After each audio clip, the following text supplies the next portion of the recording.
বাফুফে ভবন সংলগ্ন মাঠে শুরু হয়েছে নতুন টার্ফ স্থাপনের কাজ। আবহাওয়া অনুকূলে থাকলে এক সপ্তাহের মধ্যেই কাজ শেষ হবে বলে জানিয়েছে সংশ্লিষ্টরা। আর আগামী সেপ্টেম্বরের মধ্যে শেষ হবে কমলাপুর স্টেডিয়ামের টার্ফ প্রতিস্থাপনের কাজ। কাজের দায়িত্বে থাকা প্রতিষ্ঠান গ্রিনফিল্ডের প্রতিনিধি জানান, ফিফার গাইডলাইন মেনেই এগোচ্ছে এসব ভেন্যুর কাজ।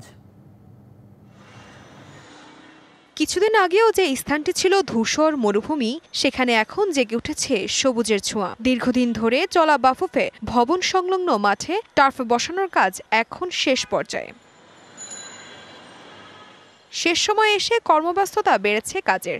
ইতোমধ্যেই সাববেজের কাজে ফিফার অনুমোদন পাওয়া গেছে, তবে বৃষ্টির কারণে কিছুটা বাধাগ্রস্ত হচ্ছে পুরো প্রক্রিয়া। তবে এক সপ্তাহের মধ্যে শেষ হবে টার্ফ বসানোর কাজ। অন্যদিকে সেপ্টেম্বরের মধ্যে কমলাপুর স্টেডিয়ামে টার্ফ স্থাপনের কাজ শেষ করার লক্ষ্য ঠিকাদার প্রতিষ্ঠানটির। এই মাঠে ইরিগেশন সিস্টেম নাই, কমলাপুরে ইরিগেশন সিস্টেম আছে। সো ইরিগেশন সিস্টেমটা আমরা একটু টেস্ট করে দেন টার্ফটা নিয়ে করতে হবে। কমলাপুরের কাজ হলো 15-20 দিনের কাজ আছে, মানে আমরা যখন টার্ফ লে শুরু করব তখন থেকে ফিনিশ করতে 15-20 দিন সময় লাগবে। তবে এবার খেলোয়াড়দের ইনজুরির বিষয়টাও মাথায় রেখেছে প্রতিষ্ঠানটি, সেজন্য পরিবর্তন আসছে টার্ফে। ফিফার গাইডলাইন মেনে এবার পুরো টার্ফ ব্যবহার করা হবে রাবারে।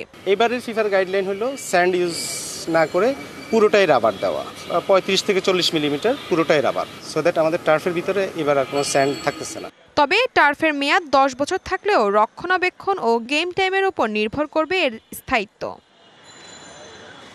Tasfia Tabassum, DBC news desk. Walton এখন দেশের সীমানা পেরিয়ে পৌঁছে গিয়েছে 50টিরও বেশি দেশে।